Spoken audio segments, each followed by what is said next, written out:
Welcome to Energy Talks by Elmhurst Energy, your destination for insightful news and discussion on energy assessment, building performance and EPCs. Hello everyone, my name's Andrew Parkin and welcome to this special episode of the Energy Talks podcast. It gives me great pleasure to welcome two of my guests, Martyn Reed, who's Director at Elmhurst Energy. Hi. And Stuart Fairlie, who's Managing Director of Elmhurst Energy. Welcome, gentlemen. Welcome to this podcast. Thank you, Andy. We've had an election, got a new government in. I think I'll kick off straight away. What are your thoughts? Any reaction to a new government? I'll come to you, Stuart, first. It's probably slightly early. It's good. The irony's not lost on me. We're sitting here chatting around the new government, and they're today telling the world at their party conference what they're going to get up to.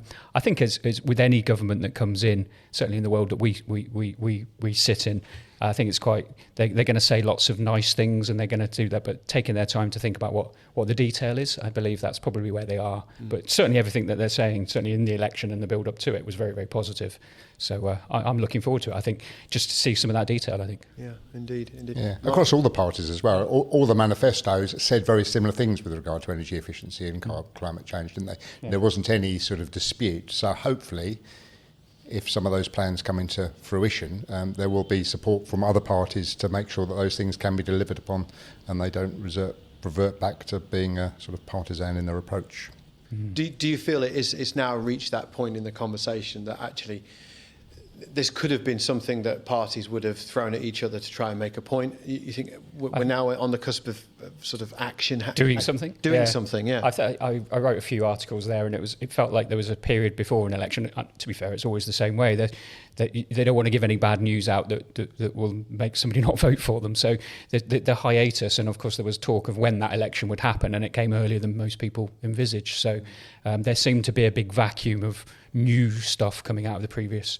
But again, I think that's party politics. It's all short term.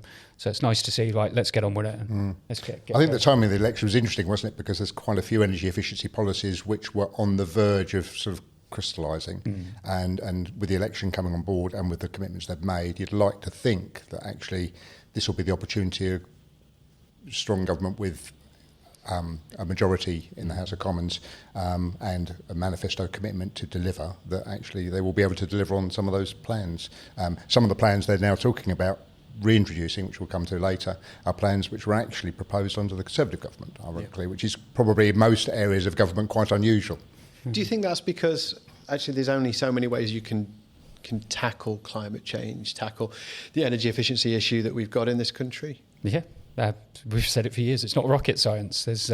You've got a building, you've got people in it, and each of them are different. You've got to do something about it. So whichever way they cut it, you still got to measure the buildings and do something. So yes. Whatever those policies are, they've just got to be more aligned, I think, probably. But again, you can get into the detail. Yeah. I think probably with learning, energy efficiency, as we'll come to later, is a very difficult thing to deliver upon if you're talking about getting people to change the homes they live in. And I think we need to do everything we can, and we'll come back to explain the reasons for that later.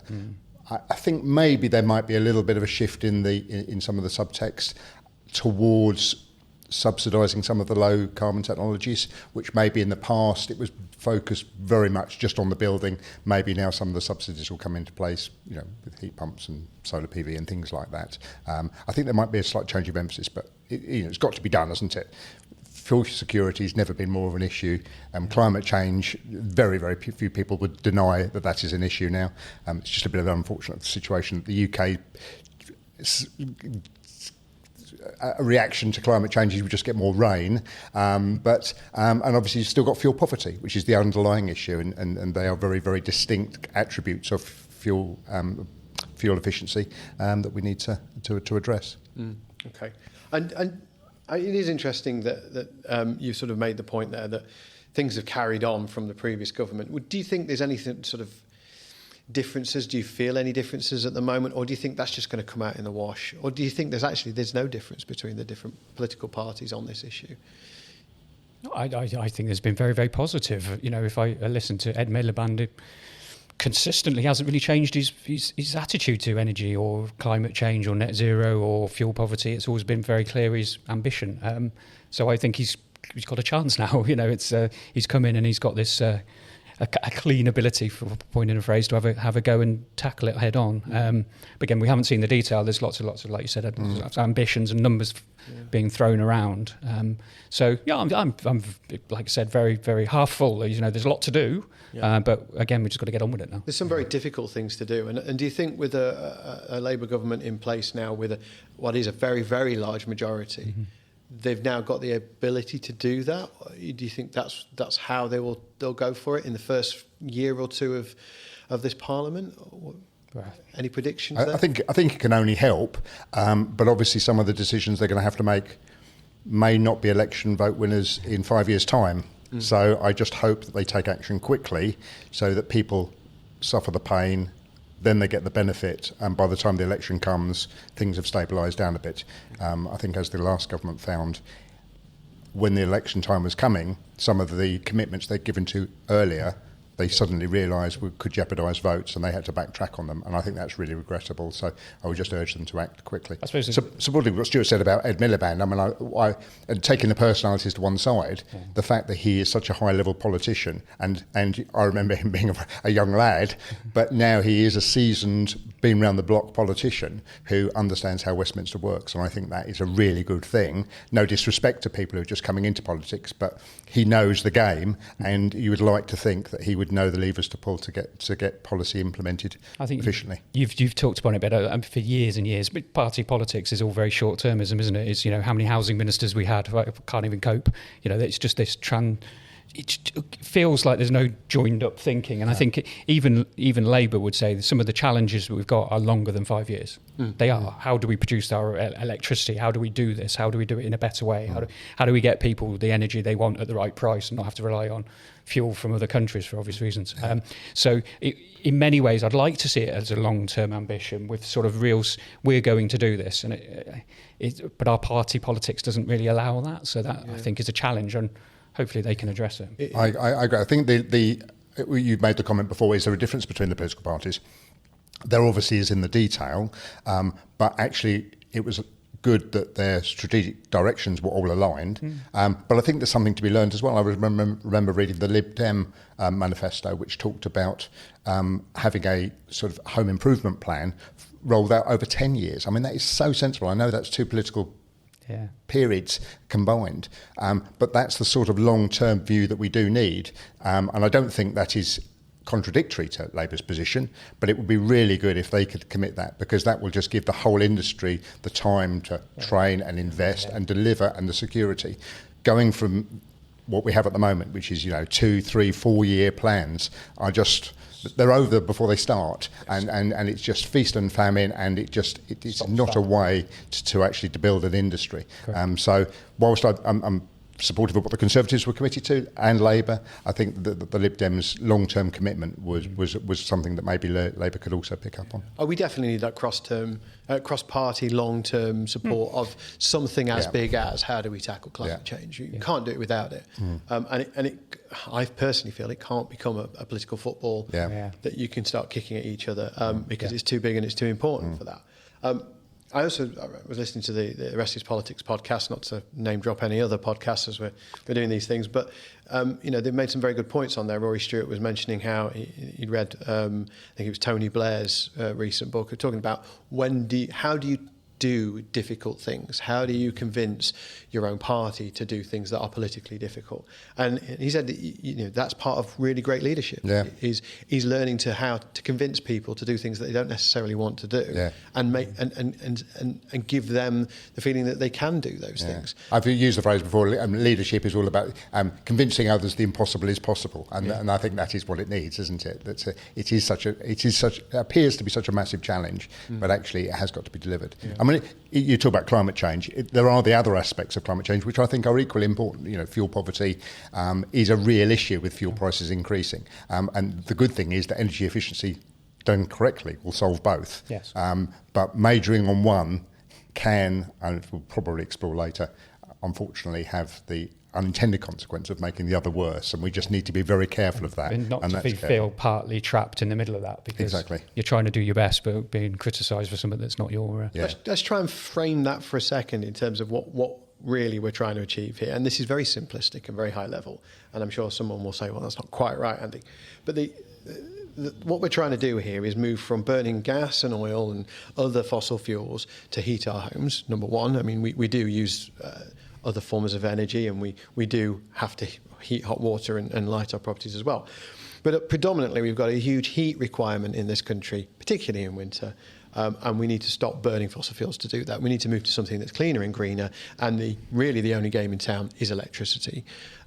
We want to decarbonise our generation and our grid in this country. That's going to take time and it's going to cost money, but eventually we'll do it. So as long as everybody puts an electrical heating system in their property, great, we've decarbonised. But there are issues with that, aren't there? Oh, massive. The vast majority of people's homes are heated with a gas boiler. If you're in a rural oil or LPG. So as Martyn said, you've got to convince people there's a journey to be had. How are we going to help them to do something that's different? And it will take years. It's going to take a long-term vision. And we have done it in the past. I mean, I wasn't quite old enough, but you went to Town Gas and we found the North Sea and everyone thought it was fantastic. And I remember reading and they said this is only a stopgap until we solve bigger issues. And of course, it just kept going. And there's a whole industry. You've got to remember that. It's all very well saying let's all just jump onto heat pumps. You have the infrastructure, the technicians, the skills, the design, the installs, the quality assurance of putting good stuff into people's homes. And it's a huge amount of work, but again, it's longer than a 5-year term of a government, isn't it? It has to be. Yeah. So I've got to bring everybody on, as Martyn said. Convince I think I'll just come back on what you said, Andrew. You sort of jumped from we've got to do this, we've got to move to electric. Actually, energy always comes at a cost. Even if you put in a system which was 100% efficient, you've still got embodied carbon within the technology you're using. Mm-hmm. So the solution is to use less energy, and then the energy you have to use, you then produce that in the least impactful way on society and the environment. So I think that's what we need to remember. And again, we'll come back to it later, but this sort of cost and carbon aspects of energy efficiency. If you reduce energy consumption, you positively impact both cost and carbon. And that's, I think, we've got to focus on. If people jump too quickly to say, okay, well, we're going to use this energy and it's really expensive, but we'll just make it by the lowest carbon way, you could have significant unintended consequences and not really solve the problem. So I think that needs to be the first thing. And I know Fabric First, it's an old hackneyed phrase, but I don't think it's any less relevant now than it was when it was first created. The country couldn't survive if we all switched anyway. Exactly. There's not enough electricity generation, let's be honest, and have a good debate about it. You could say, we're going to take this and put them in. It's like, well, hang on. So the idea of using less in the first place makes a huge amount of sense. Well, the cheapest unit of fuel is the unit you don't use. Exactly, yes. So I think we all agree on that, and I know there's been a lot of debate over whether it's Fabric First or Fabric as well, and I think those ideas bounce around an awful lot. But from what I'm hearing is that energy efficiency is still the way forward. We generate clean, green electricity in this country. We try and keep a lid on the price of it, but if you can reduce the usage, then we start to move people out of fuel poverty, and we haven't tackled that. We've tried to, but I think we had a commitment from whenever it was 2001 to 2016, 15-year plan to move people out of fuel poverty, and fuel poverty's got worse. So we've got a big challenge ahead of us in that respect. To be fair, there was a seismic shift in the fuel prices, wasn't there, due to some stuff. So I think that's when, in my mind, an awful lot of activity happened in our space, because suddenly when your fuel bill trebles or doubles, people start sitting up and thinking, wow, what do I do about it? And unfortunately, the way the pricing mechanism for electricity works, electricity went up in the same proportion, which meant that actually the ratio between gas and electric remained, didn't give any advantage to low carbon sources like heat pumps. So I think that's obviously a big thing that they need to think about. Again, I just remember back in the 90s and 80s, company cars, there were loads of cars made by Ford and Vauxhall. They were all 1998cc. The reason for that is tax was imposed upon anybody who had a 2-litre car. So everybody made one that was just under maximum performance for least tax. Getting people to fuel swap has to be related to price. People have to think they're not going to do it for the environment. They may well do it for comfort, and I do think that is an aspect. But what they'll really shift is if it saves me money, if it's the cheaper option, and that's where we've got to have the politicians working out a way that we can actually get electricity as the lowest cost option to heating your home.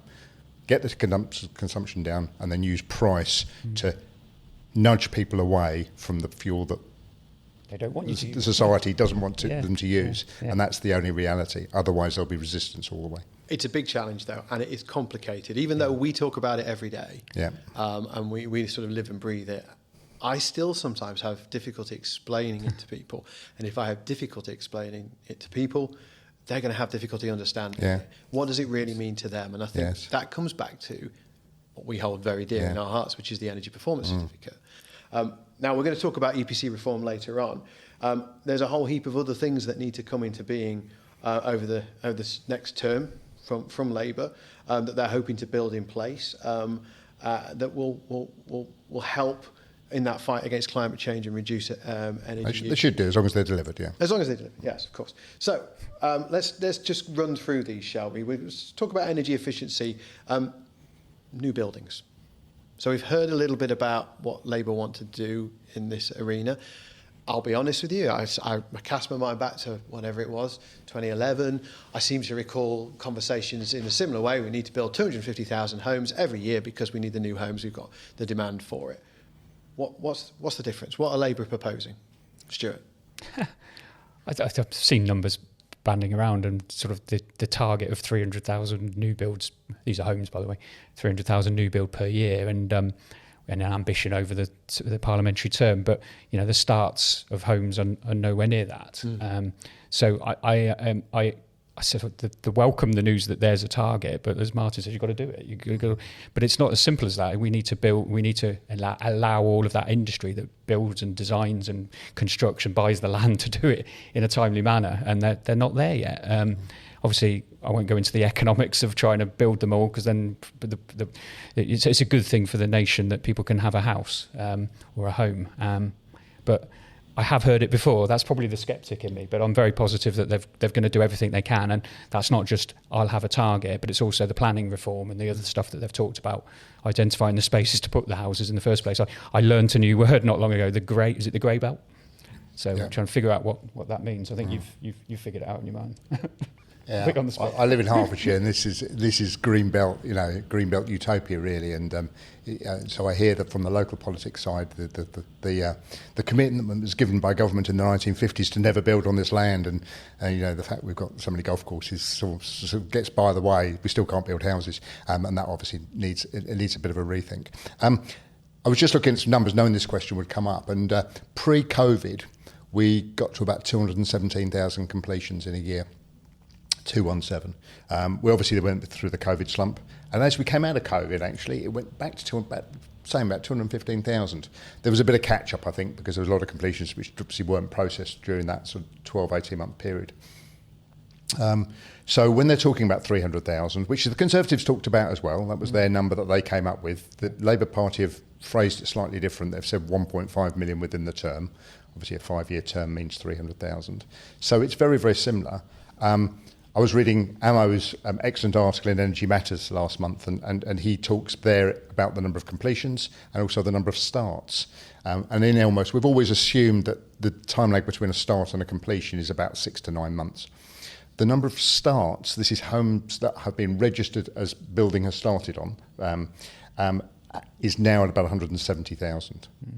So the reality is, although we've got a new Labour government, even if they started building a lot more houses now, that wouldn't end up in completions probably for another 12 months by the time the planning has gone through, at least another 12 months. So basically the first year of the Labour government, I don't think volumes are going to increase significantly on completions.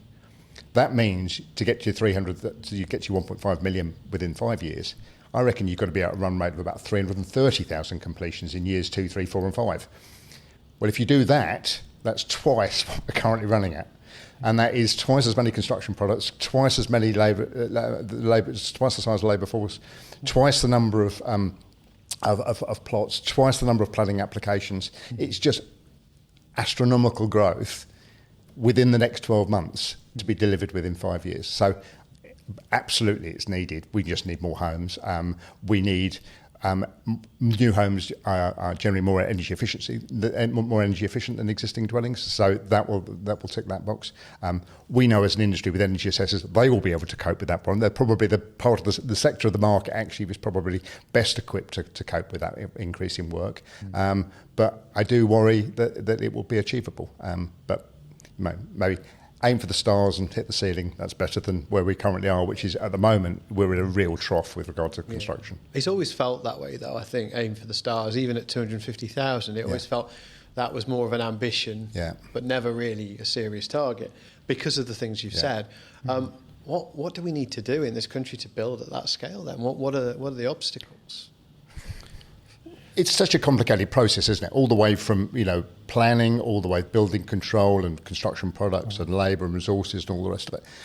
I think the thing is that because the process is so complicated with so many stakeholders, each of those stakeholders needs to be able to cope with that volume of activity, even if it doesn't fully materialise, because otherwise there will be a pinch point in the process which stops everything. So I think thinking about it as a whole process and having that ambition in people's minds is a good first step. But it's got to start with planning, and anybody who lives, particularly in the southeast of England, will see the local resistance to planning for good reason. We are at the end of the day all NIMBYs. Nobody wants a housing development in their backyard. But from a country's point of view, we do need them, and we need some novel approaches to do it in the least damaging way. And obviously, new towns will be part of that solution. But we need homes, and we need a construction process which can deliver those homes. Martyn said it's complex. It is complex, and you've also got to factor in the house builders have got to go through a big old shift now in terms of the heating within these buildings. So for long, people have talked about energy efficiency, and there seems to be obviously a future home standard, future building standard. All of this is driving us towards technology that, to be fair, wasn't used 10 years ago in homes. So again, where do the skills, where's the manufacturing of these units at that scale, etc. So it's so complex, and you can see that transition happening now with the new. Well, I say new, it's not new anymore, but the new Part L has sort of transitioned us to this future home standard, and there's another one next year which will drive us even further. So they've got that complexity to deal with as well. Yeah. And there's all the infrastructure that goes along with adding to the grid. population of a local area. Yeah. We've been chatting recently about these problems. Is when do you build a new school? When do you build a new hospital? Exactly. Yeah. And actually, right now, they're looking at what do they need to do with the NHS to get it back to where it needs to be. And in some cases, that doesn't mean building new hospitals. It probably means rationalising some of those services. So you've got a lot of MPs that are sat here at the moment going, I've got to represent the interests of my local constituents. I've got a party here saying you must build this, you must take that hospital away and put a bigger hospital over here further away. A really hard time to be an MP when you've got all these challenges, I would expect. Yeah. And it's very easy to say new towns are the answer. And obviously, as a country, we've done that several times before. And, great successes like Milton Keynes are good examples. But they were 30 or 40-year projects before they started realising the benefits. And therefore, you need that sort of range. So they're not going to fix the problem within one political term, probably not within this generation. But we do need that long-term vision. They seem to have shifted now towards new towns, yes, but they're new towns which are supplementing existing towns, so they can, if you like, borrow some of the infrastructure from the existing town, which I can see the example. In previous discussions, Andy, we've talked about you have a new town and it's got 10 houses and those houses may have children. So where do you build the school at that point for these children? Well, you can't have a house for 3 children. You can't have a school for 3 children. But what do those children do for school? So they have to go to school somewhere. So it seems like quite a convenient solution. But of course, you've got to make sure that the town that you're piggybacking on the back of has the infrastructure in place to be able to accept this. So that's where the investment's needed, if that's the line they're going to take. Get the infrastructure in place, and that is planes, trains and automobiles, schools, hospitals, doctors, road infrastructure, drainage, water. We've got all these issues with sewage discharge into rivers. Part of that is because the sewage system was never built for the density of population that we have. You have to upgrade all them, and then you can then say, okay, we'll now start building a new town supplementing on the back of the existing infrastructure, and then it can grow a little bit more organically. But it is a long-term proposition. It's not a quick fix. It's very difficult. So that's one aspect of what we've got to do in this country with our buildings. there's been the stat banded around many times, as many times as I can remember, which is 80% of the buildings that exist today are going to exist in 2050. That's when most of our energy efficiency targets and net zero targets are aimed at. And a good proportion of those, the vast majority, are going to need some form of upgrade or retrofit, some form of energy efficiency. What are Labour going to be doing about that? Because we've had this cycle of we're going to bring out this initiative, this incentive from previous governments, and some of them have been successful, some have been less successful. What do we need to do now? Because the things that we've had in place, like eco, are coming to an end very soon. What does the future look like? Do we know? Well, they've certainly talked about extra funding. Again, you're never quite sure whether that's extra funding because they haven't committed to whatever eco, what is it, 5? Eco 5 might be. Yeah. Or call it something different. That's the detail that we don't know. So they're calling it the Warm Homes Plan at the moment. Yeah, with billions. So there's certainly, we all recognise you've got to do it, what they call it and what the policy is. And when you say what you've got to do, I think I can't help but keep going back to the Each Home Counts review and just looking at was a 17 recommendation. Just there it is. It tells you what you've got to do, understand the building, understand the occupants, design it, install it, and make sure it works. So nothing in my mind has changed. What you call those things, well, they've all got their own sort of new names, haven't they? And it just sounds that the plan is there. Yeah. How you incentivise and how you motivate and how you get people to do it, that's the challenge, I think. But you don't throw things away. There are certain things, I think, every time you look at these policies, they sort of almost, in my mind, get more and more complex, maybe unnecessarily so. And you're sort of trying to understand what was good and what was bad about the previous one and then doing the next one better. Well, I work in and around the industry and I get confused by a lot of the incentives and the initiatives that are being run, particularly as you dig down into how do you go about doing it. It's very, very confusing. So, as a homeowner or as an occupant, I can imagine it's you feel like I could do something here. I need a new boiler. You need some insulation. I'm cold in winter. What do they do? I think the fact it's called Warm Homes is it's a nice cuddly word, isn't it? But actually, what is that about? Is it about actually delivering warmer homes, as the title might suggest, or is it about decarbonisation, or is it about fuel poverty? I don't know. It's almost like they've introduced a new term, and I hope that gives clarity. The trouble we've had before with a lot of these policies is they start off with an intention, and then I think politically somebody says, oh, yeah, can you put this in on the back of it? Because it sounds pretty good. But it actually diverts you from the mission. I think I'd be more impressed with smaller projects which have a very specific aim to deliver, and then you can measure that you've delivered it. So having a decarbonisation fund to take carbon out of heating, that's good. To take people out of fuel poverty, that would be good. If there is a problem with people having cold homes, maybe having a warmer homes plan, but trying to think that one plan will tick all those three boxes, I think is quite dangerous. Eco 4 is obviously coming to an end, and that will be a policy, I think, obviously most closely related with the Conservative Party of late. They do seem to be introducing something of similar scale. I think they've talked about £6.5 billion over the term.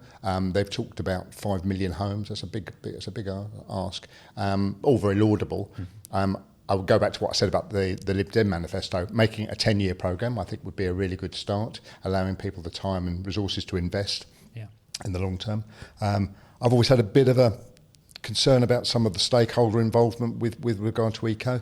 It does seem to me that some of the stakeholders don't necessarily they have conflicting priorities, should we say, as to what is required.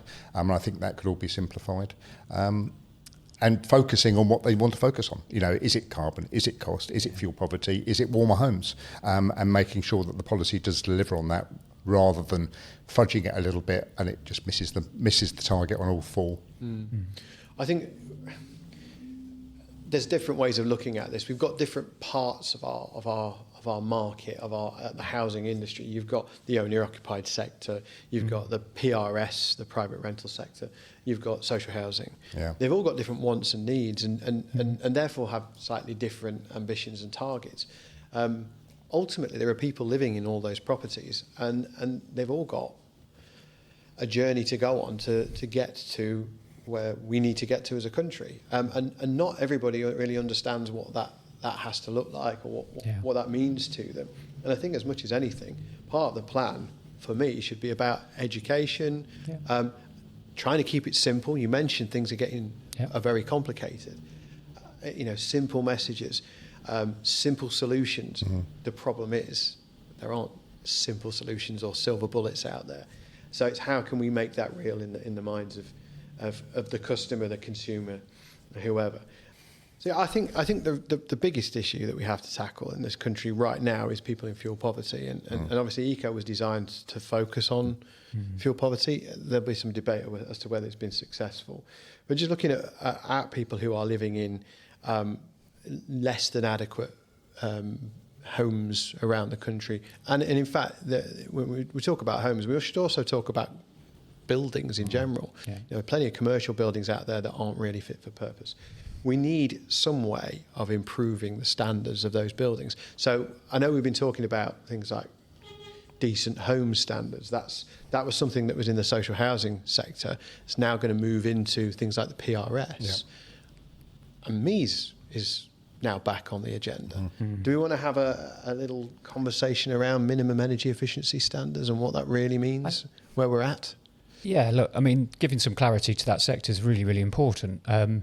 Not stop starting and changing your mind and giving people the wrong end. Those that had a go and made their properties better than other landlords said, well, I told you, don't bother, because that doesn't help. And as Martyn says, long-term vision. But I think as well, it's not just focusing on that. I mean, you've got social landlords that have been making energy efficiency improvements since I can remember, because that was always a target and they just get on with it. Private rented, there are good landlords out there that have done it as well. And then there's people who have sort of sat back.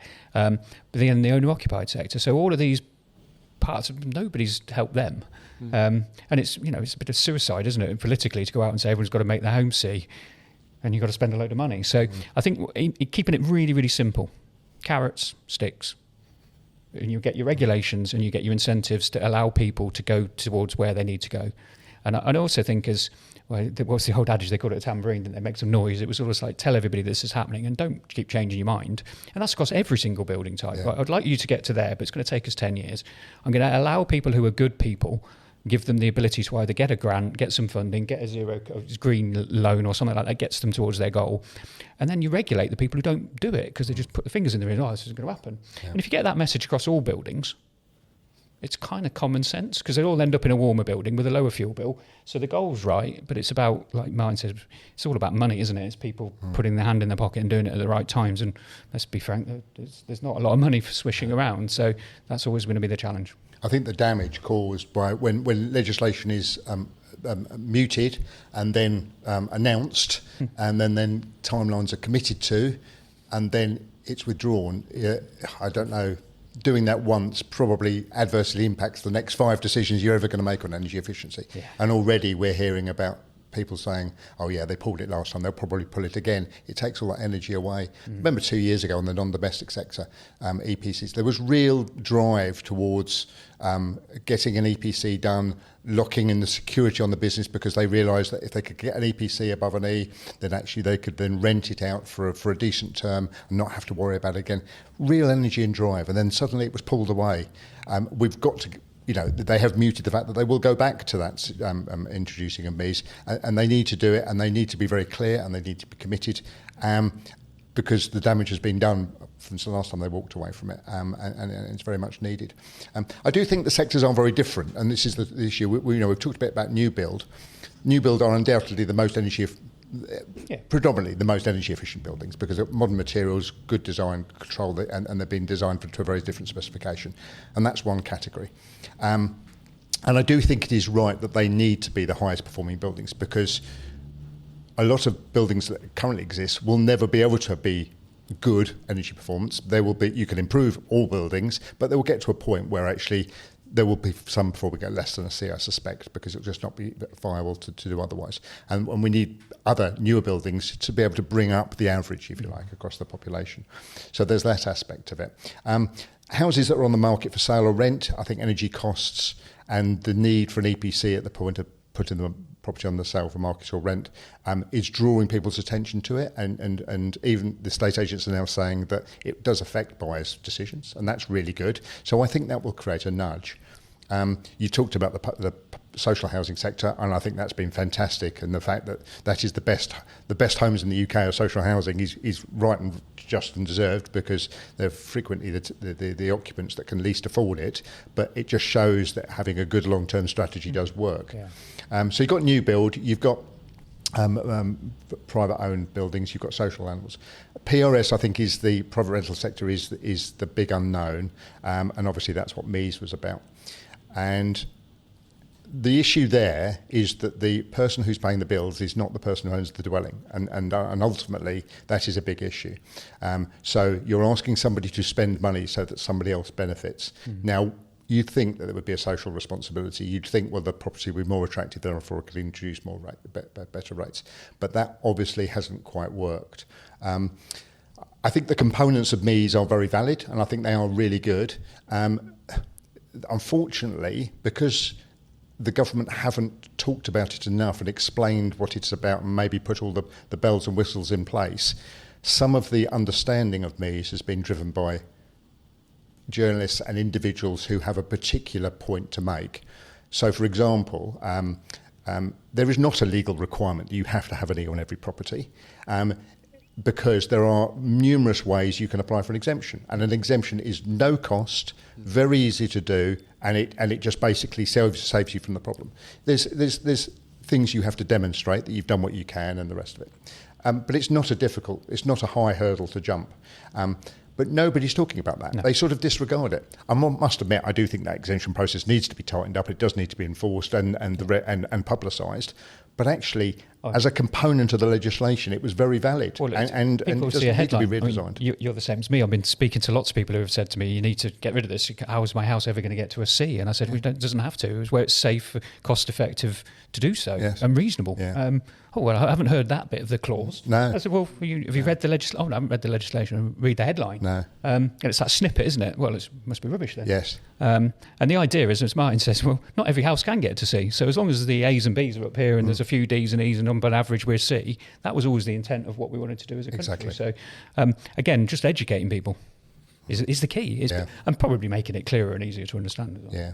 Yeah. I think MEES 1, if you want to call it a number, has been relatively successful. I mean, we can't say for absolute certain that every building that's achieved the E has remained an E, or if every building that needs to achieve an E has actually achieved it, or has a valid exemption for the reasons you've said. We can't see into the exemptions register particularly well, and we don't know what those exemptions look like. So I think there's definitely some mileage there for improvement.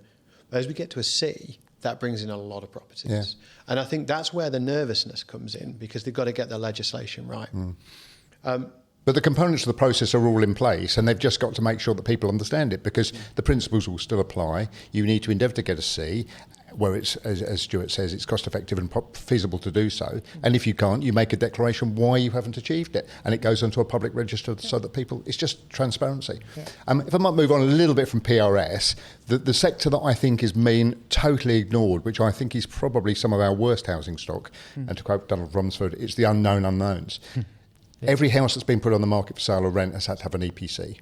So if you have a house which is owned by an elderly person that was maybe built in the 1960s and hasn't really been renovated ever since, but never put on a house, we don't know how bad that property is. No. And those people are probably poor, may well be poor, I should say. They may have health issues. They may be staying in that house until they die, and yet we don't know anything about it. And I do worry that none of the legislation, they fall outside the camp. They're not putting the house on the sale market rent, they're not in social properties, they're not in PRS, and yet it could be a major issue. There's something, I don't know what the latest stats are, 24 million EPCs issued. Well, there's at least 30 million homes. So on the basis that every property has one EPC, and I know a lot's have more than one EPC, there's several million, 5-10 million homes that have never ever had an EPC, and I do think that's something that legislation really needs to address, making sure, and I don't think it should necessarily be a cost burden for the homeowner. Maybe part of the government's warmer home things is to find out where these problems are, encourage people to have an energy performance certificate, government funded, to smoke them out to find out where these properties are, and then at least we'll know the scale of the problem. It's not fair, I think, just to ignore them. I think part of the issue there, and we may as well get onto EPC reform because it's on the list. is the fact that the EPC lasts 10 years. You can have a lot of properties in there that have had an EPC 10 years or plus, because they required it at the time of transaction, and something might have happened to the property at that point. Obviously, the methodology's changed in those times. We just don't know where they're at either. So all we can say is that there is a number of EPCs on the register that belong to a number of properties, and we know something about those properties, but we don't perhaps have the latest information on there. I think, and I'm going to say this because I work for a company that's associated with EPCs very closely. I've always been a big believer in what they stand for. They're there to educate. They're there to put people on a journey to help them understand their building, to make some good decisions on those buildings. There's a lot of talk about EPCs and improving them. The EPC reform, the EPC action plan. What do we need to do to EPCs, Stuart? If I just jump in. Oh, okay. If I just jump across, I think the thing is, Andy, that the use of an EPC has changed significantly, hasn't it? 15 years ago when they were a bit of a nudge. If you go into John Lewis and look at a fridge or something, you see an HG rating, nobody actually goes and measures that performance. But it's giving you an indication of energy efficiency comparing one model with another. And I think that's what EPCs were about. But now, when you talk about MEES, it's a very, very different purpose and has very significant implications. Yeah, no, no. That's the clear message I hear. I mean, like you said, there was a purpose for it. And I've been doing this for 25 years or whatever.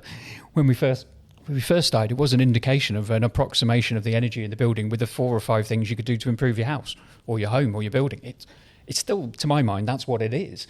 The problem is all of these policies have come over time and tried to piggyback on it.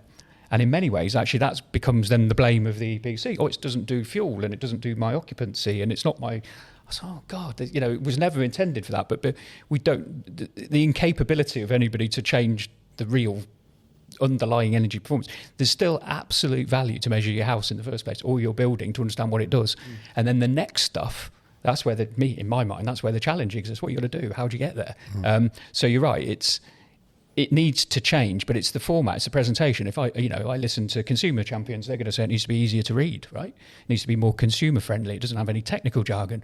But if I speak to a heating engineer or a designer, he's going to say, I want more detail. I want more of the technical stuff. So I think you've got to present it to people for the audience. Yeah. So the data's there for people who really want to have a look at it. For the others, that they can read it and it's like, oh, okay, I understand what I've got to do. We've been talking about this for years. The fact this is really weird. And for those that aren't in our world, they're like, well, how did that get decided? So domestic EPCs use cost as its A to G rating, but non-domestic buildings use carbon. Why? In 2006, it was just decided that was the right thing to do when this EU directive came along. And on balance, I think it should probably be energy consumption, but we don't necessarily agree on that. Fuel poverty versus carbon. Well, why not all 3 of those things? Exactly. Well, it's a food roundel, isn't it? That's what I've banged on about for a long time, is you're presenting information to people so they can choose the one that they want to make the most use of. If you, like you said, use less energy, the other 2 you should use less. But some people are motivated by net zero, some people, obviously, fuel poverty. Look at the price. Yeah. And let people decide. Yeah. And then you can focus the policy on the measure that they're trying to address, rather than just saying, just improve energy efficiency, because that doesn't mean anything. No. Well, it means multiple things to multiple people, and that's the issue. Too many experts, almost. Exactly, yes. It is. I do think it's the EPC action plan, I mean, it should just be the continued evolution. I don't even think the change of use is in any way a threat to an EPC. I think it is just an opportunity. We're always going to have to, we'll talk about measurement perhaps a little bit later, but we're always going to have to do a calculation of predicted energy consumption. Even if we get because all houses start off on a sheet of paper at first, so you have to be able to predict what the energy consumption is going to be. But even when you've got existing dwellings, even if you could measure the energy consumption, if you're going to make changes, you need to be able to work out what the savings you're going to achieve from those in a theoretical way. You can't implement them and then say, that didn't work. Well, that's not learning, is it? You've got to be able to predict and then measure to make sure that what has been designed has been achieved. And we've just got to continually review the methodology, continually review the presentation, and continually review our processes for generating EPCs so they become as reliable and as accurate and as useful to the readers. Well, having a 10-year-old EPC, you sort of about, well, when did that massive spike of fuel prices happen? Yes. If you had one then, you'd be looking at it now going, what's this? Yes. It says my fuel bill's £800.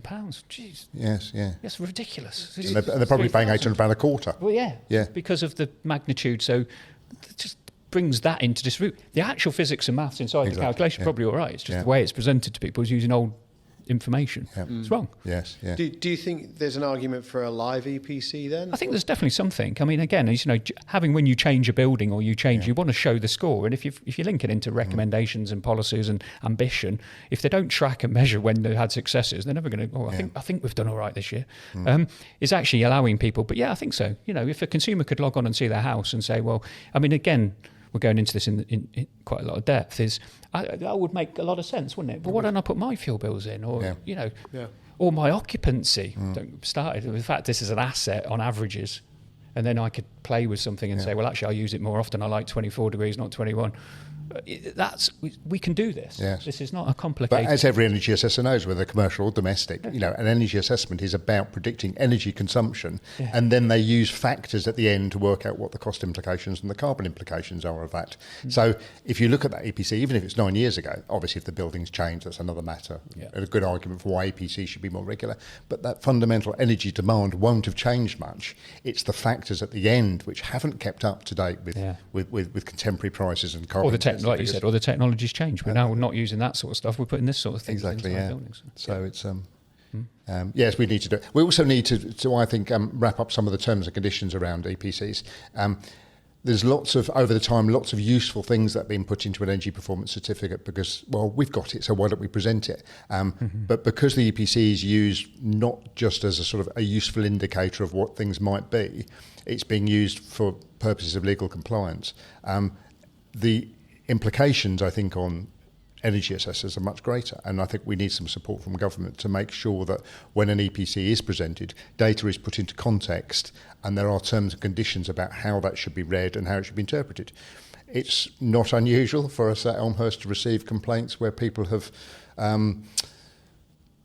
They blame the assessor because they bought a home that they were told on the EPC it had a suspended floor, but they've found that there's a bit of solid floor in the kitchen and they weren't alerted to that. They've effectively used it as a chartered surveyor's report. Now, we would argue, because we know what chartered surveyors are, it's a completely different approach. We know what an energy assessment does. But they are seeing a government document and it says their flat, their home or it says very poor as an indicator of something which is an arbitrary in the background of the method. Exactly. I don't agree with you. Okay. And it's a little bit detailed, but we get examples where the convention on windows is if you've got more than 90%, I think it is double glazed windows, you say all double glazed, and then somebody finds that their pantry window's single glazed and they want us to replace it because the government document told them it was double glazed. They didn't need to look themselves. They didn't need to employ a surveyor because this EPC, which they'd paid the seller had paid £100 for, suddenly is telling them this. You know, we need to explain to consumers what an EPC is and what it is for, but what it's not, and what it's not for. That's most important. It is quite fascinating and staggering, actually, that the industry that we represent is probably the only one I can think of where the work product that they go out and produce, their EPC, is on a central register for public consumption for 10 years. Exactly. Under scrutiny for 10 years. The data is now available. Either in a redacted format or can be shared at any time in those 10 years. They have to gather so much evidence. They can be audited at any time. And they get paid so little for what they do as well. I cannot imagine an industry which is more open than the energy assessor. The fact is, every item of work you've ever done, God forbid every item of work I ever do should be put in the public domain.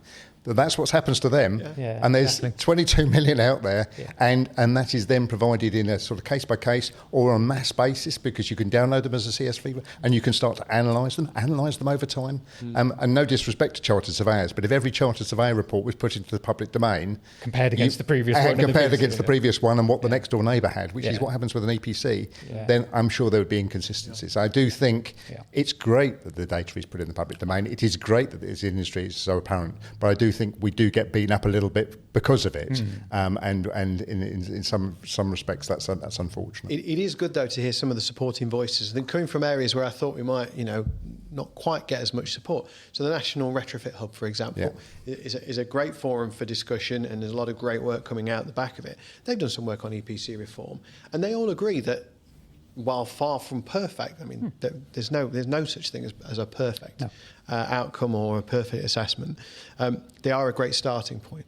And ultimately, this comes back to what you were saying, isn't it, Stuart? They are a starting point. They're a starting point of a journey. They're the base position of understanding your building, and then hopefully put occupants on the top of it. And that's what they are. They're a gateway to giving you information. And I was once told, and it still hits me in the back of the head, every model lies. It doesn't give you the truth. It's as good as and accurate as they can possibly be. And over time, if you want to keep improving it and getting it better and better, that's great. But a model is a model. But what it does is allows you to say, hey, I'm either good, bad, or average. What am I going to do about it? And if you break it down to being that simple, as I said, I think we'd win a lot of favour rather than criticise it that my fuel bill is not 10 pence inaccurate. Well, what are we talking about here? This is a wasted conversation. It shouldn't be about that. And I think we've lost over time a bit of that understanding. I'm all for getting accuracy. Don't get me wrong, but I think there's reasonable accuracy. Yeah, and I think that is. It is fair to say that, and I do get it. But if that 2 sat point difference is the difference between an E and an F, which means you're a landlord and you have to rent it. You can rent it, or you can't rent it without some improvement. You can understand why people get a bit emotive about it, and that comes back to accuracy. I think we talk about it at Elmhurst, about getting as close to the truth as possible. It's always going to be a prediction, and it's always going to be based upon nominal occupancy, because you don't know who's going to be living in the house or the home or or occupying the building in the future. But we've got to get as close to the truth as possible. And I think a lot of the argument there, a lot of the solution there is towards measurement. And actually, where you can, you measure. Some things you can't measure, and therefore you have to make assumptions. Putting a counter in how many showers a household has in a particular day, you have to start making assumptions. But there are lots of things you can measure, like measured energy performance is measuring HTC values now. It's all very excited. Measuring air tightness of a building rather than using a default is really good. Correct. Better measurement techniques for working out volumes and heat loss perimeters and things like that. The more measurement you can get in to get that calculation closer and closer to the truth will make it more accurate, more dependable, and then I think... For that individual building, isn't it? That's the point you're trying to make. Yes. People put holes in walls throughout the time the building's there, right? Exactly. So you might be 3-bed semis might look identical, but we know they're not. So having the air tests, having the measured energy performance will give that person in that home, because they don't care about the neighbour, surely. They're really interested in their own, so I agree. So that's not necessarily part of the EPC action plan, things like measurement, but that's how the EPC needs to evolve. It needs to join. They need to join those dots, the jigsaw puzzle, isn't it? Well, we're in a situation at the moment where we almost have 2 usage cases for the EPC methodologies. There's RDSAP, SAP, there's SPEM. But when we're looking at retrofit over here, we can potentially use those measured energy performance figures, as long as you've got a piece of software. And no shameless plug intended. But Elmhurst have developed some software which allows you to plug in those values and use them. We've got freedom over here. At the moment in EPC, we need to use a default for things like measured HTC. Yeah, correct. I certainly think this is the way things need to move. Yeah. It sounds like you're all on board with that. It's an EPC action plan, like Martyn said, is unlocking the problem that we've got to try and solve. And if this is the base position and there are other things you can do over time, let's go for it. It is. And actually allow people who are doing good quality jobs and reliable numbers to come back and improve. The benefit of measuring HTC, I think, is twofold. One, it makes, as Stuart said, it makes the predictions for that particular building more accurate, because you can factor in modifications, pipes that have been drilled, cables or whatever, cracks that have appeared in the plasterwork, whatever, can be measured, and therefore the future predictions will be more accurate. But also there's a feedback loop into the methodology. Yeah. The methodology, some of the assumptions in the methodology are 30 and 40 years old now and have never really been truly tested. If you can get the measurement process in, you can start then working out where those assumptions. I mean, we talk about an air tightness for an existing dwelling is being 15 metres cubed metre square per hour. Where does that come from? Now we can start measuring it. We'll get some feedback, which will benefit those properties which are measured, And secondly, we'll know whether that default was actually ever realistic. Well, and I think we'll all be surprised. Air testing is a great example of that. It came in around 2002. It was at one point it was a small sample of all the buildings that were being new build that were going to be signed off. Now it's every single new dwelling that's been created, and every new building that's been signed off has to have an air test. And now it's going to RDSAP. And now it's going into as RDSAP as an option, which will bring it into the existing building retrofit market. So, and I don't think it will necessarily be all properties, because there is a cost to doing the test, and maybe some normal houses won't need it. But if you've got a borderline house, or you've got a house which is unusual, you may well find that the defaults aren't really working in your favour, and it would be very much worthwhile doing a test. And that's, I think that's what should always be applied to tests. You introduce, it was a calculated methodology, you make a test available, and you make that as an option for people where it's necessary. You learn from that experience, and then ultimately, if it proves to be exceedingly valuable, you mandate it, and it becomes part of the sort of energy assessment process. Yeah, interesting. Good. We were talking about methodology. Something that's coming down the line is the home energy model. It's in itself very complicated, but what does that look like? What's that going to do? What's it going to bring to the party for energy assessment? How does that work into EPC reform, Stuart? So HEM's a new word for SAP, right? It's a new calculator. It's a new way of doing it. It is much more sophisticated, half-hourly data rather than monthly. I'm hoping it contains all the new technologies and all the new ways that you can heat hot water, light in buildings and all sort of domestic homes, I should say, because the HEM is home energy model. So everybody sort of says this is where we need to be. It's a modern version of that calculator. And then they use this term called wrappers, and I'll try my best. Is a wrapper sort of sits around this code, and you can produce an EPC, but you feed it certain bits of data about temperatures and times and people living in the house, and the output's the EPC. There'll be a wrapper for building regulations, so it will say, right, here's all your targets that the government want you to do, and don't forget Wales will have a different target to Scotland as Northern. They're all going to use this calculator, we believe, and they set their standards, so the outputs will be defined by the building regs wrapper around the central code. And the idea is, because this code will be in the public realm, and universities will be playing with it, and everybody can have a look at it, it's fantastic. So everybody can say, well, that's not quite right. Let's change that hot water demand, for want of a better word, as something that's not quite right in their physics, maths. And that openness of a debate, well, hopefully it gets the model better. But as I said, it just keep refining that over the years, but the wrappers will define what the outputs are. I hope I explain. So it's all change, but no change. Exactly. Right? It's almost like saying we've got a new methodology to give you some new numbers. The wrapper will still be the building regs and how you comply to building regs, and the EPC will hopes they all look better and are easy to understand by the right people. But building physics is the same thing no matter what you do. Exactly. So the inputs are going to be very, very similar, the type of information you put in. And to be honest, the type of properties you're going to get out are going to be initially similar. A good property will still be a good property. Yeah. And over time, it is the way that you demonstrate that, I think, will happen. The only observation we had is there was a consultation version came out for the Future Home Standard when they devolved, when they pushed that out, and it did look much more onerous on a SAP assessment. We call it SAP on construction, measuring pipe lengths and diameters, etc., for the heating system and stuff was never really part of SAP. So they're trying to find their way, aren't they? I mean, the consultation asked those questions. So it could be a very different thing. It could be people putting more information in. But again, that takes more time for those people, and obviously from a pay point of view, they should deserve more. So there was a big focus, and there still is to a certain extent in Scotland, around passive house and getting to a passive house standard. So passive house, for those that don't know, is sort of a quasi-Austrian German sort of international standard of how to design very low efficient buildings. They have a target of 15 kilowatts per metre squared, effectively, for heating. So it's the passive house equivalent in Scotland, not that it's usually jump over to passive house away from sort of SAP or HEM. It's basically to set your target. So at the moment, all the targets are set around carbon emissions and target this and target that. And Scotland do it differently. They don't have a notional. I won't bore everybody, but it would be just, where do you set the bar? Do you want a home that's equivalent of a passive house? That's what Scottish Government have consulted on. And I don't think many people are going to go, no, we don't. That sounds logical. No. Your thing is energy. It's not about carbon, it's energy. And I think that sounds logical, doesn't it? Now, whether they go right down to that or I don't know. That's why you have consultations, I suppose. But the model of HEM will still be there. What the building regs bar set out is passive house equivalents. Yes. So the summary there for me is potentially a bigger data set, but not that much more detailed than SAP. The way the calculation proceeds, and the outcomes of that calculation is defined by a wrapper. Yeah. Yeah. And that might need all of that data, some of that data.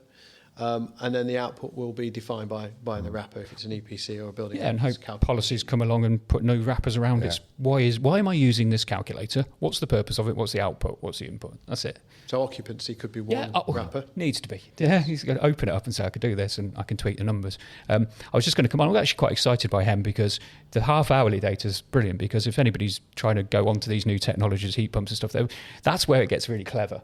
But don't forget, when you're using it for building regs, the house doesn't exist yet. So you're not putting somebody on a tariff yet. So again, it's horses for courses. But the fact that you could actually really look at half-hourly data rather than just a month of August uses X or December's cold. Yeah, I think that's what creates the excitement. As you say, I do wonder with regard to energy consumption, whether you're doing a half-hourly prediction or a monthly average, which is how SAP works at the moment. The reality is the energy consumption may not change a lot, even if you calculate it every half hour. When you've actually averaged it over the month, you may well find that the numbers don't differ. What is very exciting about HEM, I think, is the platform that it gives us for the future. Because yes, it gives you the half-hourly data, so therefore you can do flexible pricing, all these different things. The method of delivery of the calculator is going to be what's called a central engine. It's going to be held on the register. That creates some opportunities to do dynamic type EPCs. So you'd probably have to lock down features which are regulatory driven. But for example, it should be possible in the future, I believe, to be able to say, there's not 3 people live in this house, there's 5 people.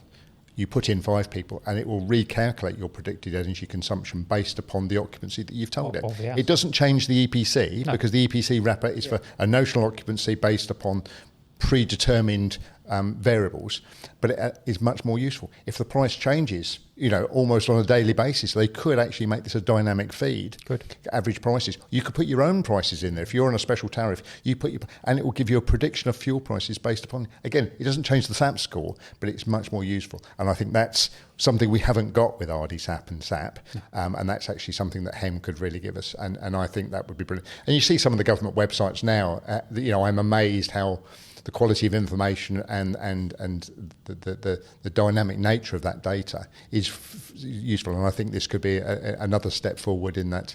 Very good data for people both buying homes and also living in homes or wanting to make improvements. Yeah, interesting. Okay, so I think we're pretty much getting to the end of our list of things we wanted to talk about. We've talked about EPC reform consultation. We know that there's something to come on MEES. So some of the things that I've heard coming down the line are that we've heard that Ed Miliband's talked about bringing back EPCC for the domestic private rental sector. We haven't heard too much about the commercial MEES stuff, the PRS stuff over there. Do we know anything about that at the moment? Is that still on the table? I think it's gone. Anybody, the whisperings, is that a good word that you hear? Is kind of like, yes, it's still there, and they're going to come out and say something about non-domestic buildings. You can't treat domestic homes differently to non-domestic. It comes back to what we chatted. Just give everybody, it's where we're going. But yeah, I'm hearing whisperings. Again, it doesn't help anybody, but obviously being clear about the differences on the regulations for these different types of buildings is really, really important. Yeah. And that's where they've just got to come out and say, this is what the rules are, that's where we're going. So what's kind of holding it up at the moment? Is it just simply the fact that the wheels have got to get back turning post-election? I suspect so. I mean, obviously everything, but obviously today, I listened to it, if this is all right to say today, because when it goes out live, they're talking about everything. There's an amount of money that's missing, for want of a good word. So everything I suspect has got to be costly, go through the exchequer to say, yes, you can have a go at that. Yeah. So one assumes that they've probably all got a big Christmas wish list that they'd all like to do, but they've all got to run it by Mrs. Reeves, haven't they? And sort of say yes or no. So I suspect that's, as most good management books, what is it, first 100 days, let's get on and do something. Almost thought you said Mrs. Reed then. But, oh, no. I'll ask my wife if you like. Sorry. Any other thoughts on that, Martyn? I just think watch this space. It is very regrettable that it was announced. The industry did really respond. The volume of EPCs ratcheted up. Obviously, there was a change in the methodology. A lot of commercial buildings are powered by electricity, and obviously the carbon factors within billion for electricity have come down because of changes to the national grid, which has, because of what Stuart said before, the way that a commercial EPC is a carbon ratio, not a cost ratio, they did benefit from it. So I think actually the challenge for the commercial sector is probably more achievable now than it was probably 3 or 4 years ago. I think with MEES, domestic and commercial, it's just the optics really. It's just how people are perceiving it. Is it sort of nanny state? Is it unfair penalties on these poor landlords? Or actually is this what it should really be about? It's making sure that everybody does their bit and we don't waste energy. You know, it's whatever, it's 40% of the carbon emissions in the UK come from the buildings we live in and occupy. And we've just got to do our bit, haven't we? And it's just timing. Watch this space. Yeah. Fantastic. Well, again, just to sort of summarise what we've talked about today, we've got a new government in place. They seem to be pushing on some of the things that we think are very important in our industry. We know that MEES is going to come back. We've got to hear some more detail on that. There may be some slightly deferred timelines, but it is coming back. We've got EPC reform. We've got a pledge to improve buildings, both the existing building stock from incentives and other sort of regulatory drivers, but also to build more homes. It sounds like it's going to be a good time to be an energy assessor. Seriously, I've never been more optimistic. You know, and it's not a party political thing. It's just over the last 15 years. It's always been positive news story. It's always been good because we're doing a good thing. But I do think that our stars appear to be aligning. There is no refute about climate change. They want to build twice as many houses as they're building at the moment, and fuel prices are at an all-time high, and more people are in fuel poverty, and everybody realises we've got to do something. Yeah. So I do think it is a very good time to be an energy assessor. I echo that, and I've been to very so many conferences and talked about this space, and I sort of see it almost like a jigsaw puzzle, Andy. And our members, the people doing the jobs. It's bringing all those together, isn't it? So we talk about this EPC, but you've got your air testing, you've got your U value, you've got the measured energy, you've got the retrofits, you've got all of these bits. And once they actually realise that that's how you solve it, you bring all, like you said, these pieces of the jigsaw together. And when one stops, you just pass it across the bridge and say, right, what you need is one of these now, and that will allow you to do the job that you want. What's your goal and where do you want to be? So as I say, we don't have to reinvent the wheel. No. It's just use the right technologies to derive the right outcomes for those building owners or occupants. But stop putting it all on one piece of the jigsaw and go, it's not working. It's like, well, actually, no, all these other... I mean, you talked about climate change. I mean, I say, without boring it, you've got overheating in the summer. It's a massive problem. We've kind of just ignored it. And then all of a sudden this Part O came for building regulation. Well, that's interesting. But it is a real thing, and those homes do overheat in the summer, and lots of them. So the challenge of getting people who can do that are competent to be able to do that. It's not necessarily this person over here doing an energy performance certificate. It's the person who understands overheating and ventilation and mould and all the various other conservation. So as I said, it's a wider thing, and it doesn't mean you have to do it all. Please don't ever take that. But be competent in the bit that you do, and that's key. I think what you painted there is a very clear picture. That there is this range of competency available at the moment, and will grow and will continue to evolve and adapt to what the industry needs. And I mean, again, another plug for the company we all work for, but we're starting to realise that in the breadth of our competency schemes that we offer. And I think that's a really good time to start looking at what is coming down the line and where you want to start to learn and specialise in, whether that's air testing, whether that's measured energy performance, whether that's heat loss calculations. They're all part of the puzzle, aren't they? How we solve this problem. Correct. And I'm really excited at it. I was at a conference not too long ago. In fact, no, it was last week actually. They're all blurring into one. And they talked about I think they said it was like a conscious no or a conscionable no, or I don't even know if that's a word, but being able to know when your competency ends and when somebody else who's competent needs to come in and do that job. And I think coming to Grenfell, we won't spend a huge amount talking about it because we're nearly out of time. That is very clear that there is, you have an area of expertise, and then when you go beyond that, that's somebody else's role. but then there are different competencies out there for different areas. I think that's the reality, isn't it? Buildings are ever more complex, and you've just talked about energy efficiency, which we always used to be about keeping heat in. Suddenly it's keeping heat out as well. Oh yeah. It's now about not just guess the air tightness. We need to measure the air tightness. It's another level of expertise and knowing what you're competent for. And I do think that the whole regulation enforcement is about making sure that there are people who have proven competence in an area, and then other people can rely upon that. And those people are they have the authority to get things accepted, but they also have the responsibility for when things go wrong. And I think that's an interesting move that we may well see in energy assessments towards more of a competent person as is used in other areas of the building regulations. You touched upon Grenfell. I mean, obviously it was an absolute travesty, and I think everybody in the construction industry is very embarrassed about what was reported back after the inquest. But I think there's two messages which apply to our industry, is that we need clear regulation and we need enforcement of that regulation. And that enforcement needs to be done by organisations who are independent of the outcomes that are being determined. Because if any of that regulation gets cloudy, the enforcement is half-hearted, or there is conflicts of interests, then unfortunately there are bad players out there who will abuse that position, and everything becomes built on sand, as we say. It's very, very important that we maintain those three aspects. And from a political position, I think that's what the Labour government can use the Grenfell inquiry report to do, is get that legislation in place and ensure the enforcement is effective. I thought one of the most powerful things as well was just sort of, I think I mentioned earlier about a housing minister, how many we had, I don't know, that's so many. It was quite interesting, the observation and the recommendation was to have one housing minister, one department looking after buildings, I should say, the housing building. And that's interesting, because every time I've ever gone down, I have to deal with two different departments dealing with a bit of a policy. And I mean, not to criticise DESNZ, and they look after energy efficiency. Then you go over the road and they're talking about buildings and the EPC, and then you've got the health and safety exec now in terms of the building safety regulator.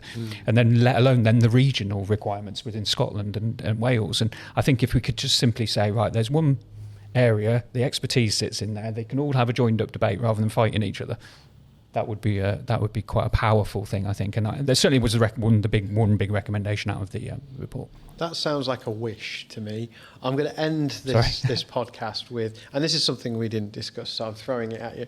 If you could have one wish over the next sort of 6 to 12 months, what would it be? Aside from your very astute and I think a very clever suggestion to bring it all together in one house. My one wish? Yes. Put carbon, energy and cost on every single energy assessment done, and stop hiding behind some of these. It doesn't do X, it doesn't do Y. Just treat it like a food label. Okay, brilliant. Martyn? Use your majority in the House of Commons, and also the unstinting support from the other manifestos that were tabled at the election to deliver upon those manifesto commitments, and do it at the beginning of the term, because some of them will have short-term pain, I have no doubt, and as we get to the next election they may be more difficult to implement. So get them in now, and by the time we come up to the next election we'll all be reaping the benefits of those decisions. Yeah, brilliant. Stuart, Martyn, thank you you very much. Thank you, Andy. Thank you. Quite painless, wasn't it? Thank you, Andy. Thank you for listening to Energy Talks. Don't forget to subscribe and send your questions and feedback to marketing@elmhurstenergy.co.uk.